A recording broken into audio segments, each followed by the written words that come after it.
बिस्मिल्लाहिर्रहमानिर्रहीम। सबसे पहले तो मैं कल शेखुपुरा था, उससे पहले फैसलाबाद था और तमाम हलकों में जो इस वक्त एक कैंपेन जा रही है। अवाम जो है वो एक इस वक्त लहर है तहरीक इंसाफ के लिए, इमरान खान के लिए, और पूरे मुल्क में इस वक्त और पंजाब के इन 20 हलकों में बिलखसूस एक बहुत बड़ा रैला है जो कि तहरीक इंसाफ और PTI के लिए रवां दवां है। इस वक्त मुल्क इनकलाब के लिए तैयार है। अब जो मुक़्तदर हलके हैं, हमारे पास दो ऑप्शन हैं, या तो हम ये इनकलाब बैलेट से यानी वोट से आने दें, या फिर हम श्रीलंका जैसी सूरत हाल के लिए तैयार हैं। तीसरा कोई रास्ता नहीं है। इस वक्त जो तासुर है वो ये है कि मुल्क, अवाम, तहरीक इंसाफ, इमरान खान ये एक तरफ खड़े हैं और अशराफिया जो हमारे मुल्क की है वो दूसरी तरफ खड़ी है।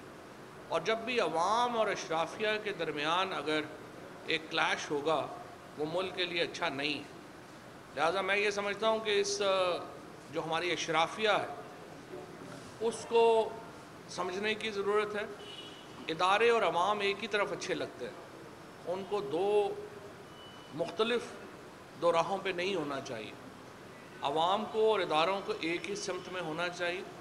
और इस वक्त अवाम जो है वो मुल्क में एक सॉफ्ट रेवोल्यूशन के लिए तैयार है, और अगर आप सॉफ्ट रेवोल्यूशन को रोकते हैं तो फिर हार्ड रेवोल्यूशन की तरफ आप चले जाते हैं। तो मेरा पहली गुजारिश यही होगी कि हमारे जो इदारे हैं, हमारे जो शराफिया है, वो पाकिस्तान को एक सॉफ्ट रेवोल्यूशन जो आने के लिए तैयार है उसके रास्ते में रुकावट ना बने। वोट के ज़रिए पाकिस्तान में तब्दीली जो है वो अवाम का हक़ है, और आम इंतखाबात की तरफ बढ़ना ये वो वाहिद सियासी इस्तेहकाम का रास्ता होगा जिसकी तरफ पाकिस्तान बढ़ेगा। अगर आज श्रीलंका के जो हालात हैं उसकी बड़ी वजह यह है कि श्रीलंका के अवाम के पास अपोजिशन की लीडरशिप नहीं थी। आज अगर पाकिस्तान में श्रीलंका नहीं बना तो इसकी वाहिद जो वजह है वो तहरीक इंसाफ और इमरान खान की क़यादत है। तो में जो यूनियन काउंसिल नाज़म्स में लोग शामिल हो रहे थे, पुलिस ने उनको धमकाया, और कल यहाँ पे पुलिस ने हमारे अली नवाज़ जो हमारे कैंडिडेट हैं उनकी कॉर्नर मीटिंग के ऊपर धावा ही बोल दिया। अब पुलिस ने ये कहा कि ये जो धावा बोला है उन्होंने वो एक 15 की कॉल के ऊपर उन्होंने वहाँ पे गए हैं। अब 15 की कॉल के ऊपर मुतल्लका थाना वहाँ पे जाता है, लेकिन ये डिफेंस की पुलिस जो है वो वहाँ पे गई, और डिफेंस की पुलिस ने जो यहाँ पे एक मॉडल टाउन की जो पुलिस थी जिन्होंने जाना था, उनके बजाय ये डिफेंस की पुलिस जो है वहाँ पे गई। इससे आप अंदाज़ा लगा सकते हैं कि क्या हुआ। फिर किया इन्होंने क्या कि सारा वहाँ पे तासुर ये दिया कि नहीं जी, हमें तो फ़लाँ साहब के ने जो है वो इंस्ट्रक्शन दिए हैं कि ये किया जाए। ये सब कुछ मैंने सुबह बात भी की है कि इस्टेब्लिशमेंट ने जो आस्तीनों में अता तारड़ जैसे, राना सनाउल्लाह जैसे सांप पाले हैं, इनसे होशियार रहने की ज़रूरत है, क्योंकि ये कार्रवाइयाँ खुद कर रहे हैं और डाल इस्टेब्लिशमेंट पे रहे हैं। ये भी एक बड़ा, कई इन्होंने जो चीज़ें कही हैं वो सच्ची बात यह है कि ये इस हुकूमत ने ख़ुद प्लान की है। कई जगहों पे जो धांधली की है इन्होंने वो ख़ुद प्लान की है और उसको शिफ्ट किया है बाद में एस्टैब्लिशमेंट के ऊपर, और ये तासुर दिया है कि ये जो कार्रवाई हुई है ये एक्चुअली तो हम नहीं करा रहे हैं, एस्टैब्लिशमेंट करा रही है। और ये इस तरह के सांपों से बचने की, आपने देखा राना सनाउल्लाह ने जो बयान दिया, हम ID कार्ड देंगे, पासपोर्ट्स ब्लॉक कर देंगे, ये बयान जो इस तरह के बयानात देते हैं फिर कहते हैं कि नहीं एक्चुअली ये हमारी ख्वाहिश नहीं है, ये उधर की ख्वाहिश है। और उसके बाद आपने देखा ही कि जो यहाँ पे इसका जो रिएक्शन आया कि जहाँ पे जो भी उम्मीदवार निकले उन सब के ऊपर लोटे के नारे जो हैं इस्तकबाल हुआ। इससे ही आप अंदाज़ा लगा सकते हैं कि हुकूमत एक मजाक बन के रह गई है। मैं राना सनाउल्लाह को वैसे चैलेंज करता हूँ कि आप ख़ुद भी अगर घंटा घर चौक में 1 घंटा ज़रा खड़े हो जाएं और आपको पूरे फैसलाबाद आईडी कार्ड और पासपोर्ट ब्लॉक करने पड़ जाएंगे, क्योंकि सारे आपको आके कहेंगे कि आप लोटे हैं, आप चोर हैं और आप डाकू हैं। सारा पाकिस्तानी आपको ये कह रहा है, तो आप क्या पूरे पाकिस्तान के आईडी कार्ड ब्लॉक कर देंगे? ऐसी अहमकाना गुफ्तगू करना और फिर इधर ब्लेम शिफ्ट करना। अच्छा जी, तीसरा मैं आपको बताना चाहता हूँ कि आज हमने इलेक्शन कमीशन में पिटीशन फाइल की है, जिसमें हमने कहा है कि जो 19 उम्मीदवार अलीम खान साहब के अलावा, क्योंकि अलीम खान इलेक्शन नहीं लड़ रहे, 19 लोग जिनको इलेक्शन कमीशन ने किया है कि वो लोटे हुए हैं, उन्होंने अपनी पार्टियों से जो है वो दगा की है और इस बुनियाद के ऊपर उन्होंने उनकी सीट ख़त्म की है, उनको इलेक्शन लड़ने से नाअहल करार दिया जाए। आर्टिकल 62F जो पाकिस्तान का आइन का है वो कहता है कि राइटियस होना चाहिए, सगेशियस होना चाहिए और ऐसा आदमी होना चाहिए जो झूठ से और इससे परहेज़ करे। लिहाजा आर्टिकल 62F के तहत ये जो 19 लोग हैं ये इलेक्शन लड़ने के अहल नहीं हैं। इलेक्शन कमीशन में हमने ये पटिशन जो है वो आज फ़ाइल कर दी है और इंशाअल्लाह ताला कल या परसों इसकी समाअत होगी। और मुझे पूरी उम्मीद यही है कि ये जो 19 उम्मीदवार जो इस वक्त इलेक्शन लड़ रहे हैं नून लीग के, ये सारे के सारे डिस्क्वालीफाई होंगे और इसका फ़ायदा ये भी होगा कि कम से कम नून लीग के जो जेन्युइन कारकुन हैं, जो जेन्युइन लोग हैं, उनको मौका मिलेगा कि वो आके इलेक्शन लड़ें। ये तो नहीं कि आप ऐसे लोटे हो जाएं, पार्टी बदल लें और फिर पार्टी भी आपको टिकट ना दे। इसीलिए जो रिजेंटमेंट है इस वक्त, ये जो इलेक्शन पूरा इस वक्त वन साइडेड जा रहा है, उसकी एक बड़ी वजह ये भी है कि तमाम हलकों में नून लीग का जो वर्कर है वो नून लीग के कैंडिडेट के साथ नहीं है। आधी काबीना को रिज़ाइन कराना पड़ा है इनको, क्योंकि मरीम नवाज़ से तो कोई मुतमईन नहीं था उनकी कैंपेन से। सो मरीम नवाज़ की कैंपेन से चूँकि मुतमईन नहीं थे, लिहाजा उनको आधी काबीना को रिज़ाइन करा के उनसे कैंपेन कराना पड़ी है। अब भी मुस्लिम लीग नून का वर्कर जो है वो इन इलेक्शंस में हिस्सा नहीं ले रहा और इंशाअल्लाह ताला ये जो आखिरी 2-3 दिन बचे हैं इसमें आप देखेंगे कि ये बिल्कुल ही एक वन साइडेड मुकाबला हो जाएगा। जब ये लोग डिस्क्वालीफाई हो जाएंगे अगले 1-2 दिन में तो बिल्कुल ही वन साइडेड मुकाबला हो जाएगा और इंशाअल्लाह हम तकरीबन फिर भी 1-2 आज़ाद उम्मीदवार जहाँ पे मुकाबले में हैं वही मुकाबला रह जाएगा। तो मुझे पूरी उम्मीद है कि इलेक्शन कमीशन इसका फ़ैसला 1-2 दिनों में करे ताकि जो भी बात हो उसको हम आगे ले जा सकें। उमर एक पंचायत करें।